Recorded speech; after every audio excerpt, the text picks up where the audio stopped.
Welcome to RTV. నేను మీ గయాజ్ని. Hindupuram MLA సినీ నటుడు నందమూరి బాలకృష్ణ 66వ జన్మదిన వేడుకలను నెల్లూరులో ఘనంగా జరుపుకుంటున్నారు.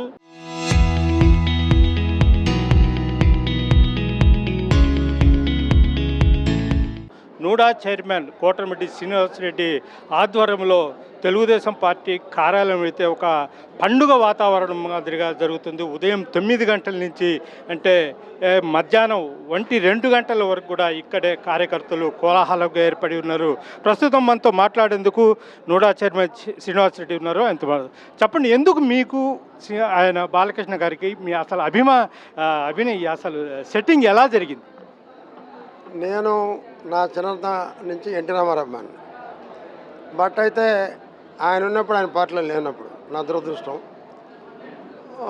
అవతల బాలకృష్ణ అభిమానిగా మారేవాడిని. నేను 10th క్లాస్ చదువుకున్న రోజుల్లో సైకిల్లో పోయేవాడిని. పోతా స్కూల్కి ఆర్ఎస్ఆర్ స్కూల్కి వెళ్తా వాల్ పోస్టులు చూసేవాడిని. ఎప్పటికైనా ఈ మహానుభావుడితో ఫోటో తీసుకోగలనా, ఈ మహానుభావుడి పక్కన ఉండగలనా అని అనుకునేవాడిని. బట్ ఈరోజైతే ఆయనతో కలిసి భోజనం చేస్తున్నాను, కలిసి తిరుగుతున్నాను, కలిసి మాట్లాడుతున్నాను. అంటే ఒకరి బాధలు ఏమైనా నేను బాధల్లో ఉంటే ఆయన ఫోన్ చేసి కోటమిరెడ్డి అంటే ఆ బాధలు మర్చిపోతాను. అంత ఆప్యాయం, అంత అనురాగం ఆయన పిలుపులో ఉంటుంది. ఆయనతో పరిచయం కావటం పూర్వజన్మ సుకృతం. ఆయనలో ఉన్న ప్రేమని నా తల్లిదండ్రుల్లో కూడా చూశానేమో నాకు తెలియదు, కానీ అంతకు మించిన ప్రేమను చూశాను. నేను బాధపడితే చూడలేడు. తను నేననే కాదు, తను నమ్ముకున్న వాళ్ళు ఎవరు బాధపడినా ఆయన చూడలేడు. ఆయన ఉన్న తత్వం ఒకటే.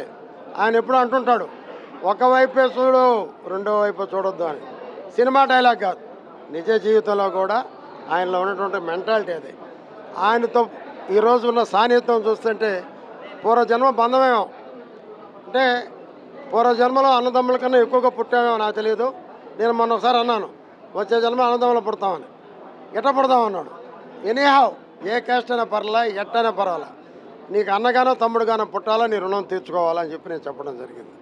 మరి 2006లో ఎట్ట పరిచయం అన్నారు కదా, 2006లో ఒక రాజకీయ సుడిగుండంలో నేను చిక్కున్నాను.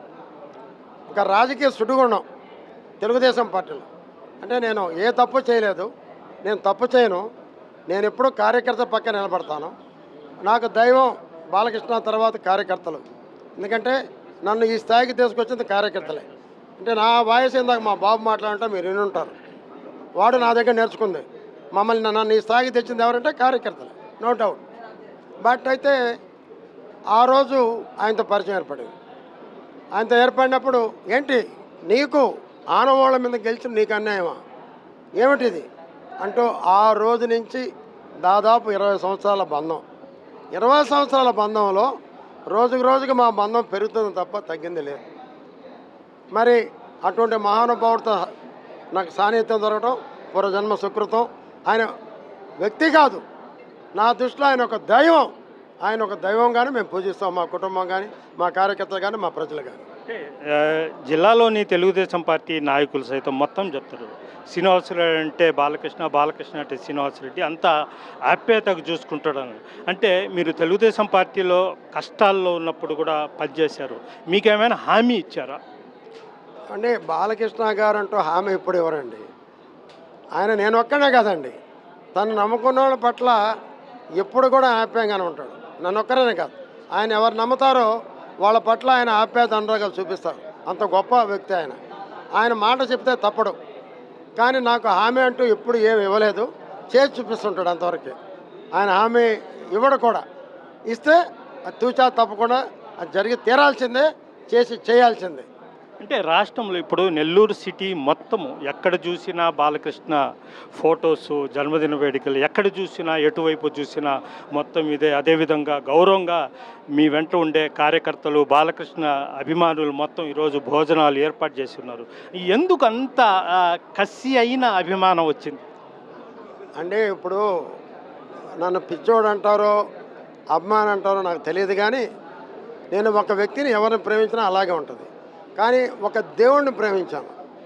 ఒక దేవుడు ఆయన నా మీద చూపించే ప్రేమలో ఈరోజు నేను స్థితిలో ఉన్నానంటే కేవలం ఎన్బీకే నందమూరి బాలకృష్ణ గారే. ఆయన మీద కసి కాదు, ఏం కాదు. ఈసారి చాలా తక్కువ చేశాను, మీరు ఎక్కువ అనుకుంటున్నారు. ఈసారి చాలా తక్కువ. ఎందుకంటే ప్రతిసారి చేసేదానికి ఈసారి తక్కువే నాకు తెలిసి, కానీ మీరు ఎక్కువ అనుకుంటున్నారు. ఈసారి దీనికి 10 చేస్తాం. ప్రతిసారి ఆయన అందం ఎంత పెరుగుతుందో, ఆయన సినిమాలు ఎంత హిట్ అవుతున్నాయో అంత బ్రహ్మాండంగా ఈసారి ఇంకా చేస్తామని కూడా మనం చేస్తున్నా. నెల్లూరు జిల్లాలో కాదు, రాష్ట్రంలో ఎప్పుడు కూడా నెల్లూరు ప్రధానంగా ఉండాలని నా కోరిక. ఎప్పుడూ ఆ మహానుభావుడికి రుణపడి ఉంటాను. ఆయన ఒక దైవంగానే భావిస్తాను. సార్, ఒకటి, మీరు వీరాభిమాని, మీ చుట్టూ బాలకృష్ణ అభిమానులు కనిపిస్తున్నారు, మనం చూస్తున్నాం మొత్తం. అయితే మీరు కరెక్ట్ చెప్పండి, అందరూ ఏమంటారంటే బాలకృష్ణ కోపి, అదేవిధంగా బాలకృష్ణ హెల్ప్ చేయడు అంటారు. అది ఎంతవరకు కరెక్ట్ అంటారు? ఏమండి, నెల్లూరుకి 4 సార్లు వచ్చారండి, మీరే చూసుంటారు. ఆయనలో కోపం అనేది ఉండదు. 4 సార్లు వచ్చాడు, ఎవరినన్నా ఏమన్నా అన్నాడా? బయట ఊర్లు తీసేయండి, నాకు తెలియదు, నేను చూడలే, మీరు చూడలే అంటుంటారు. అంటే కేవలం ఆయన మీద ఒక బ్యాడ్ ప్రచారం చేయాలనే. అంత మంచి వ్యక్తి ఇంకోటి ఉన్నాడు. నెల్లూరు 4 సార్లు వచ్చినప్పుడు ఎవరన్నా తిట్టాడా, ఎవరన్నా చేశారా? ఇప్పుడు ఒక చిన్న కార్యకర్త, ఒక బాలాజీ ఫర్ ఎగ్జాంపుల్ తీసుకో, బాలాజీ అంటే మన బాలాజీ అంటాడు. అనాల్సిన అవసరం ఏంటండి ఆయనకి? అనాల్సిన అవసరం ఏంటి? మీకు తెలిసి ఎవరన్నా ఒక మాట అన్నాడా, కోపడ్డా? అవన్నీ పుకార్లు, అబద్ధాలు. ఇంకొకటి, ఆయన క్యాన్సర్ పేషెంట్లను, అంటే మీరు వందలాది లెటర్స్ ఇస్తే అది చాలా బాగా చూస్తారు, శ్రీనివాసరెడ్డి దగ్గర లెటర్ తీసుకొని పోవాలంటారు. ఎట్లా అసలు మీ ఆ లెటర్ ఏంటి, ఆ క్యాన్సర్ హాస్పిటల్ పరిస్థితి ఏంటి? బాలకృష్ణ గారు ఒకటే చెప్పారండి, మనం హాస్పిటల్ పెట్టింది అమ్మగారు పేరు, దాంతో క్యాన్సర్తో అమ్మగారు చనిపోయారు, ఎవరు కూడా చనిపోకూడదు అనే ఉద్దేశంతో హాస్పిటల్ పెట్టాడు వాళ్ళ నాన్నగారు. అక్కడ ఆయన చైర్మన్ అయ్యాడు. అది తెలంగాణ అయిపోయింది. ఆంధ్రాలో కూడా కట్టాలి, అమరావతిలో కడుతున్నాడు.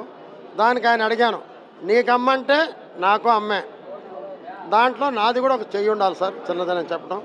ఎందుకంటే నాది లెటర్ కాదండి, అక్కడ ఒక వ్యక్తిని పెట్టాడు. అంటే వందలు కాదండి, వేల మందిని పంపించుంటాం. ఒక పార్టీ కాదు, ఇప్పుడే మీకు చెప్పాను, ఒక పార్టీ కాదు, ఏ పార్టీ అయినా ఆరోగ్య విషయంలో మనం చూసుకోవాల్సింది. దగ్గరుండి పర్యవేక్షించి డాక్టర్లతో చూపించి చాలామంది బతుకున్నారు. ఇప్పుడు 4th స్టేజీలో వస్తే మనం ఏం చేయగలం? 1st, 2ndలో వస్తే కొంచెం బతికించగలం, 3rdలో పర్వాలే, 4th అంటే అది పూర్తిగా కోమా స్టేజ్. అయినా అప్పటికే ఆ మహానుభావుడు చెప్పి కొన్ని రోజులు బతికించిన రోజులు ఉన్నాయి. అది ఆయన గొప్పతనం. అంతేగాని నేను లెటర్ కాదండి, ఎవరు చెప్పినా చేస్తాడు, ఎవరు చెప్పినా చేపిస్తాడు. మీ అబ్బాయిని రాజకీయాల్లో తీసుకొని వస్తున్నారా? ఇప్పుడు రాజకీయాల్లో ఒకరు తీసుకురావాలంటే ఒకరు రారండి. లోకేష్ బాబు యూత్ని ముందుకు తీసుకొని వస్తున్నారు. ఇప్పుడే చూశారు వాడు స్పీచ్ మీరు. అవును, చాలా బాగుంది. అంటే బాగుందా లేదా అనేది మీరు చెప్పాలి, నాకు తెలియదు. వాడు చెప్పింది నాకు ఒక ఆనందం. రూపాయి డాక్టర్గా పేరు తెచ్చుకోమన్నా, బట్ నేను ఉంటానో పోతానో తెలియదు, కానీ నన్ను నమ్ముకున్న కార్యకర్తలు కూడా నువ్వు సహాయం చేయాల్సి వస్తుంది, నేను చేయలేని పరిస్థితిలో ఉన్నానంటే నానా చేసే బాధ్యత నాదన్నాడు. అంటే ఏ కార్యకర్తలు మనల్ని జిల్లా నుంచి రాష్ట్రాన్ని తీసుకెళ్ళాడో వాడు క్లియర్గా చెప్పాడు. రాజకీయాలకు మనం తేలేమండి, దీంట్లో ఒకటి ఉంది, వాళ్ళకు ఉండాలి, రాజకీయాలకు రావాలి, ప్రజాసేవ చేయాలి అనే గుణం వాళ్ళు ఉన్నప్పుడు మనం పుష్ చేయగలం. వాళ్ళు లేనప్పుడు మనం ఏం చేయగలం చూద్దాం. భగవంతుడు ఎలా రాసి పెట్టినాడో వాడి మీద తేకూడదనైతే నాకు లేదు. నాకైతే వాడిని రాజకీయాలకు తేవాలనే ఉంది. వాళ్ళ అమ్మ అయితే ఒప్పుకోవట్లే, ఉన్న వాస్తవం చెప్తున్నా కదా, నాకైతే వాడిని తేవాలని ఉంది.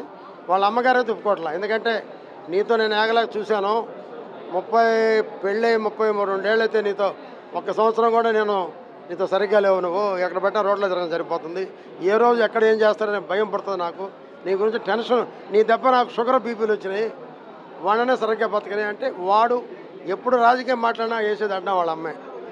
కానీ బట్ ఫ్యూచర్ ఎలా ఉంటుందో, భగవంతుడు ఏం చేస్తాడో అది ఆ బాబా చేతిలో ఉంది.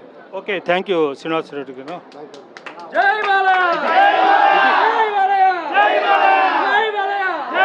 ఇది పరిస్థితి. బాలకృష్ణ అభిమానులు మొత్తం సేవా దృక్పథంతోనే ముందుకు వెళ్తాము. బాలకృష్ణ అంటే మనకు ఒక దైవంతో సమానమని కూడా శ్రీనివాసరెడ్డి అయితే చెప్తున్నారు. వీడియో తెలియని ఫలితాలతో గయాజ్ RTV నెల్లూరు నుంచి.